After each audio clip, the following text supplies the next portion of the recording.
Bom dia a todos, graça e paz do Senhor Jesus seja com todos nós. Uma ótima quarta-feira para todos. Hoje é dia 28 de dezembro de 2022. Seja muito bem-vindo ao nosso devocional de hoje. E nesta quarta-feira nós vamos falar da sabedoria de Deus é melhor. E óbvio, nós vamos basear a nossa conversa de hoje, nós vamos basear esse devocional de hoje no livro de Eclesiastes, qual nós estamos aí lendo durante essa semana na nossa maratona bíblica, lembrando que é 3 capítulos por dia, e o ideal é que quando a gente comece aqui o devocional, você já tenha lido esses 3 capítulos aí, são capítulos bem curtinhos, então dá para você ler assim rapidamente. Se você quiser estudar um pouco mais, aí gaste um pouco mais de tempo, mas se você quiser apenas ler, você vai gastar ali 10, 15 minutos no máximo. Vamos lá. Eclesiastes, capítulo de número 9, versículo 18, vai dar aí o tom da nossa conversa nessa manhã. Fala assim: a sabedoria é melhor do que as armas de guerra, mas um só pecador destrói muita coisa boa. O que o sábio vai fazer aqui, Salomão? Ele vai contrastar, ele vai colocar em contraste a sabedoria de Deus e a sabedoria humana. E é óbvio que ele vai mostrar que a sabedoria de Deus é bem superior à sabedoria humana. Aqui vale a pena fazer uma nota que é em relação à sabedoria de Deus. Sabedoria de Deus não está ligada a tomar decisões assertivas. Então, muitas vezes, quando nós precisamos tomar alguma decisão, a gente fala, eu preciso da sabedoria. O problema é que a gente restringe a sabedoria a isso, como se a sabedoria fosse apenas uma luz, uma inteligência superior para decidir coisas durante a nossa própria vida. Não é isso, óbvio, é muito mais do que isso está envolvido, mas isso é muito pequeno em relação a tudo que a sabedoria representa. Bom, vamos então aqui falar aí do texto propriamente dito. A primeira coisa que nós vamos perceber aí nos capítulos 7, 8 e 9 é que o homem, ele rejeita a sabedoria de Deus. Olha o que diz o versículo 29 do capítulo 7. Diz assim: assim cheguei a esta conclusão. Deus fez os homens justos, mas eles foram em busca de muitas intrigas. Olha a conclusão do sábio.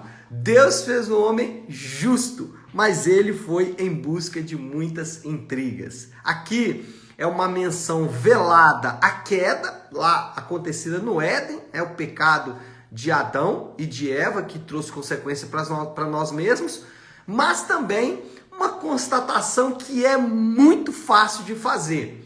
A conclusão do sábio é que, dolorosamente, os homens deixaram a sabedoria de Deus. E nós, com dor no coração, percebemos isso na vida de alguns irmãos, pessoas que nós amamos, mas na nossa própria vida também. O quanto de vez em vez nós deixamos a sabedoria de Deus, deixamos o ensino de Deus e abraçamos a nossa própria sabedoria, abraçamos a nossa própria consciência, e a gente sabe que isso traz grandes danos. Mas isso não é estranho à palavra de Deus. Na Bíblia, a gente tem alguns homens que fizeram isso. O exemplo mais clássico é o profeta Jonas. Você há de se lembrar do profeta Jonas como aquele que foi engolido por um grande peixe e ficou na barriga desse peixe por 3 dias.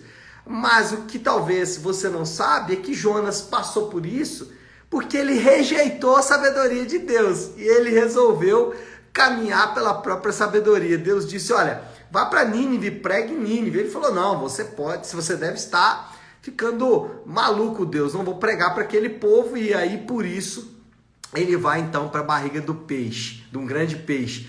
A ideia aqui é que Jonas foi aquele que rejeitou a sabedoria de Deus. E aí, lamentavelmente, o que a gente percebe em nós mesmos é que quando os mandamentos de Deus eles são penosos, quando os mandamentos de Deus eles começam a ficar mais desafiadores, né? Não penosos, mas desafiadores, quando somos desafiados a dar ouvidos à sabedoria de Deus, nós sabemos que, lamentavelmente, nós temos uma tendência a abandonar a sabedoria de Deus. Isso é de fato o que acontece com frequência, inclusive com nós mesmos. Segundo ponto é a futilidade da sabedoria humana. O capítulo 8, versículo 17, olha o que Salomão diz aqui, Eclesiastes capítulo 8, versículo 17. Percebi tudo o que Deus tem feito. Ninguém é capaz de entender o que se faz debaixo do sol. Por mais que se esforce para descobrir o sentido da vida, o sentido das coisas, o homem não o encontrará. O sábio pode até afirmar que entende, mas na realidade não o consegue encontrar. Olha isso. Por mais que se esforce para descobrir o sentido das coisas, o homem não o encontrará. O pior é que depois de rejeitar a sabedoria de Deus, o homem fica mais cego. Vimos no ponto anterior que existe uma tendência em nós mesmos de rejeitar a sabedoria de Deus, especialmente quando a sabedoria de Deus nos desafia, quando ela nos faz obedecer, abrir mão, ou até mesmo aos nossos olhos sofrer algum revés. Caso do Jonas, por exemplo. O problema é que quando nós rejeitamos a sabedoria de Deus, como foi o caso do profeta Jonas, nós ficamos ainda mais cegos. E é exatamente o que aconteceu aqui no relato do sábio Salomão. Ele disse o seguinte: olha, por mais que as pessoas dizem entender a realidade das coisas, quanto mais ela rejeita a sabedoria de Deus, mais cega ela vai ficar. E tem um ditado popular que se encaixa perfeitamente nesse ponto. O pior cego é aquele que não quer enxergar. Então, se existe uma condição que eu e você não podemos, em hipótese alguma, entrar, é na condição de achar que já sabemos tudo ou que a nossa sabedoria humana ela é mais importante ou ela tem mais valor do que a sabedoria de Deus. Quando rejeitamos os conselhos de Deus, quando rejeitamos a palavra de Deus, quando rejeitamos a sabedoria de Deus e assumimos a nossa própria sabedoria, involuntariamente nós ficamos ainda mais cegos. Só que o sábio vai dizer aqui que por mais que se esforce para descobrir o sentido das coisas, o homem não encontrará. E aí, quando olhamos ao nosso redor, a gente vai perceber dolorosamente que essa é uma realidade. Quanto mais a pessoa se afasta da sabedoria de Deus, mais ela acha que está enxergando, mas mais cega ela está e mais cega ela fica. Isso acontece com frequência, e isso acontece comigo, acontece com você e acontece com outras pessoas também. Terceiro ponto é o destino de todos os homens. E por que os homens entram nessa dinâmica? Porque os homens se esquecem da brevidade da vida. Eles se esquecem de como a vida é breve. Olha o versículo 10 do capítulo 9. Diz assim: o que suas mãos tiverem que fazer, que o façam com toda a sua força. Pois na sepultura para onde vai, não há atividade, nem planejamento, não há conhecimento, nem sabedoria.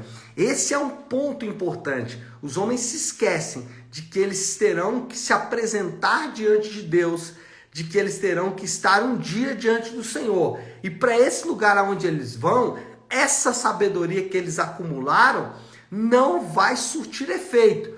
O seu bom argumento, as suas boas ideias, as suas boas intenções, as suas boas obras, elas não terão qualquer valor diante de Deus, a não ser a sabedoria que o próprio Deus nos deu. Então, é importante entender isso, porque nós temos uma tendência natural de achar que a vida, ou que as coisas, ou que a existência está resumida a esse curto período de tempo que nós vivemos aqui na terra. Tempo esse que Deus nos deu para nos arrependermos dos nossos pecados e encontrarmos graça da parte dele. O indício definitivo, o indício final e objetivo de falta de sabedoria é rejeitar a realidade da vida vindoura. Quer encontrar alguém que é incauto, né? Que não tem sabedoria, que falta-lhe sabedoria, quer encontrar alguém que não tem sabedoria, é a pessoa que não leva em conta a realidade da vida vindoura, a realidade de que essa vida aqui é breve e vai passar. Quer encontrar alguém que não tem sabedoria, por mais que ele possa ser águia do ponto de vista humano, por mais que possa ser sábio do ponto de vista humano, quer encontrar alguém que não tem sabedoria diante de Deus, é alguém que não leva em conta a sua vida vindoura, que não está preocupado com a sua vida futura, ou que baseia sua vida futura na sua própria sabedoria. Ele para e fala, não, Deus deve fazer coisa boa para mim, né? Até porque eu sou muito bom, mas ele não faz uma análise real. É o que o sábio Salomão disse. Ele acha que sabe das coisas, mas não entende absolutamente nada. Qual é, então, a resposta do sábio? A resposta do sábio para esse contexto todo que acabamos de dizer é o versículo 18, capítulo 9, que nós lemos. O último versículo aí é do capítulo 9. Diz assim: a sabedoria é melhor do que as armas de guerra, mas um só pecador destrói muita coisa boa. Então, qual é a moral da história? A sabedoria de Deus é sobremaneira excelente, mesmo diante do maior dos sábios humanos. A sabedoria de Deus sobrepuja, a sabedoria de Deus é muito maior do que o maior de todos os sábios humanos. O maior de todos os sábios humanos, ele deve reconhecer que a sabedoria dele, a sabedoria que ele adquiriu durante a sua vida, durante toda a sua caminhada, é nada diante da sabedoria de Deus. Então, vimos aí um contraste entre dois tipos de sabedoria: a sabedoria humana e a sabedoria de Deus. E aí talvez você pode estar se perguntando, pastor, mas qual é a sabedoria de Deus? Amanhã nós vamos falar bastante sobre isso, porque é a conclusão do livro do Eclesiastes, mas vale a pena aqui fazer uma menção. A sabedoria de Deus, ela é representada por Jesus. Paulo vai falar sobre isso em 1 Coríntios capítulo 2. Jesus, ele representa a sabedoria de Deus. Então, tudo que nós devemos saber sobre a sabedoria de Deus está contido em Jesus. Uma das formas de perceber como Jesus representa essa sabedoria é que Jesus sempre dizia: a minha vontade, né, Jesus, é fazer a vontade daquele que me enviou. Então, fazer a vontade de Deus é demonstrativo de que estamos obedecendo a sabedoria de Deus. E aí vem o nosso desafio, o desafio do Léo para esta quarta-feira. Qual sabedoria está apoiando a minha vida, a sua vida? Você se apoia na sabedoria humana ou você se apoia na sabedoria de Deus representada por Jesus Cristo? A ideia aqui é de que você responda: eu apoio na sabedoria de Cristo, e a sabedoria de Cristo é melhor expressa na sua expressão, maior. A sabedoria de Deus é melhor manifesta na expressão: a minha vontade é fazer a vontade do meu Pai. Tá certo? Vamos orar, vamos colocar tudo isso aí diante de Deus. Se você puder, então, pare aí um instante o que está fazendo e vamos juntos buscar a Deus em oração. Querido Deus, Pai de amor e graça, reconhecemos que rejeitamos a Tua sabedoria para abraçarmos a nossa própria sabedoria e convicção. Reconhecemos com dor no coração que isso nos afasta do Senhor e nos torna cada vez mais cegos. Por isso pedimos que tenha misericórdia de nós e nos dá a tua sabedoria. Nos dá, Senhor Deus, um coração disposto a obedecer a tua palavra, a obedecer a tua sabedoria. Sabemos que somos impenitentes, mas reconhecemos que precisamos do Senhor e cremos que o Senhor há de se derramar sobre as nossas vidas. Oramos assim, em nome de Jesus. Amém, amém e amém. Amém, meu povo? Bom, então é isso. Nós vamos ficando por aqui. Que Deus te abençoe. Uma ótima, uma excelente quarta-feira. Fiquem com Deus.